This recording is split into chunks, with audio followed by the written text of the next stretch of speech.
Nizeye yuko mumeze neza abantu mudukurikira dukomeza kubana umunsi ku wundi. Abenshi muri mwebwe mujya mwumva idini ya Isilamu ndetse ushobora no kuba udukurikiye uri umuyisilamu, birashoboka. Ariko aka kanya iyo ugiye ukareba ninde muntu washinze idini ya Isilamu, abenshi murabizi yuko ari uwitwa Muhamadi. Uyu munsi rero tugiye kurebera hamwe n'ubuhe buzima cyangwa se n'ayahe mateka y'uyu mugabo Muhamadi washinze idini ya Isilamu. Ni ukuvuga ngo Muhamadi yabayeho hagati y'umwaka wa 570 n'umwaka wa 632 nyuma ya Yesu Kristo avukira i Maka, ni muri Arabiya Saudite y'ubu ngubu. Dore ubuzima n'amateka ye mu magambo atari menshi, ntabwo dutinda. Ni ukuvuga ngo amavu n'amavuko cyangwa se amavuko n'ubutoya bw'uyu mugabo Muhamadi, yavutse mu muryango wa Kurayishi, umuryango wari ufite icyubahiro cyane hariya i Maka. Se yitwaga Abudulahi, yapfuye Muhamadi atarabona izuba. Ni ukuvuga ngo papa we yapfuye Muhamadi bakimutwite. Mama wa Muhamadi yitwaga Amina, yapfuye akiri muto cyane. Ni ukuvuga ngo uno Muhamadi papa we yapfuye bakimutwite, noneho agize imyaka 6 mama we nawe arapfa. Papa we yitwaga Abudulahi, mama we yitwa Amina. Yarezwe na sekuru Abdul Mutalibu. Ni ukuvuga ngo we yakuriye kwa sekuru, na nyuma y'urupfu rwe arerwa na nyirarume cyangwa se musaza wa mama we bitaga Abu Talibu. Noneho ubuzima bwo mu buto bwe n'ubunyangamugayo yagiye agira. Ni ukuvuga ngo yavukiye mu buzima bwicisha bugufi, aba umworozi n'umucuruzi. We yakoraga akazi ko korora no gucuruza kugira ngo abashe kuba yabona amafaranga. Yari azwiho ubunyangamugayo bukomeye, abantu bakamwita Ali Amin cyangwa se bisobanurwa ngo uwo kwizerwa. Yashakanye na Khadija, umukire w'umugore bakoranaga ubucuruzi ariko amurusha imyaka. Ni ukuvuga ngo uno mugore wa Muhamadi yamurushaga imyaka, ariko nawe yari umukire nyine, bakorana ubucuruzi, bari basanzwe baziranye. Noneho ku myaka 40 ubwo yari ari mu isengesho mu buvumo bwa Hira, yahuye n'umumarayika Jibril cyangwa se Gabriel, wamubwiye ko ari we watowe n'Imana Allah, kuko abayisilamu bakunda kuvuga imana yabo, imana yo mu ijuru ni Allah, ngo abe intumwa yayo. Ni ukuvuga ngo we ubwo yari ari mu isengesho yahise ahura na marayika Jibril cyangwa se Gabriel, amubwira yuko ari we muntu Imana yatoranyije kugira ngo abe intumwa yayo.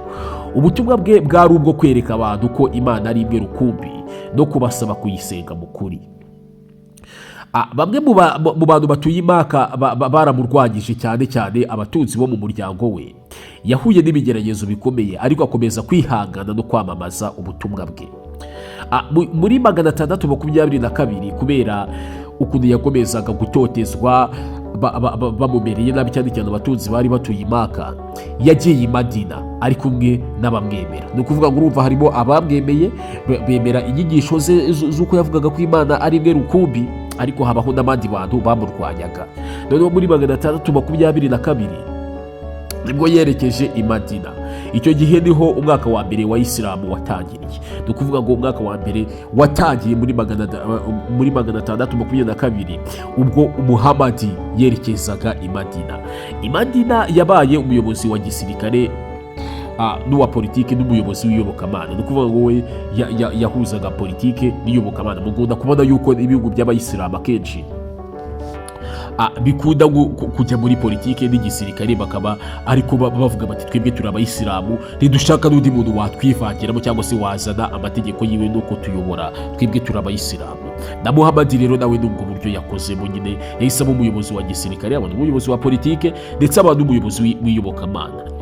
Mujye mubona n'ibihugu byinshi by'abayisilamu bikunze kuba bifite umuyobozi, akaba ahagarariye idini ya Isilamu ndetse akaba anahagarariye n'iyobokamana muri rusange.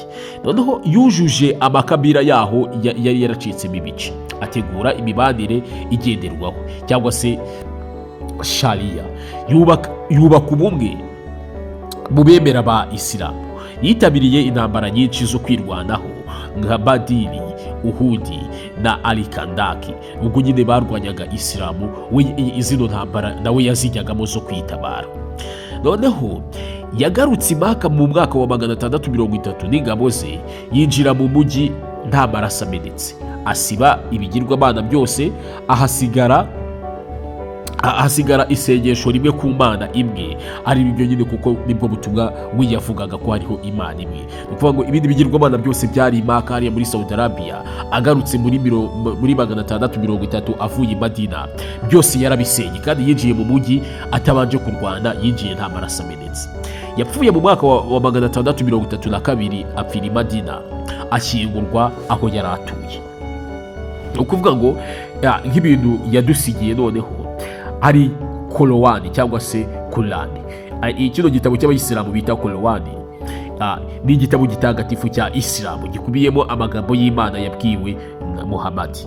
Noneho adusigira na hadith, ni amagambo cyangwa se ibikorwa n'inyigisho ziwe, inyigisho za Muhammad. Hari Korowani hakaba na hadith.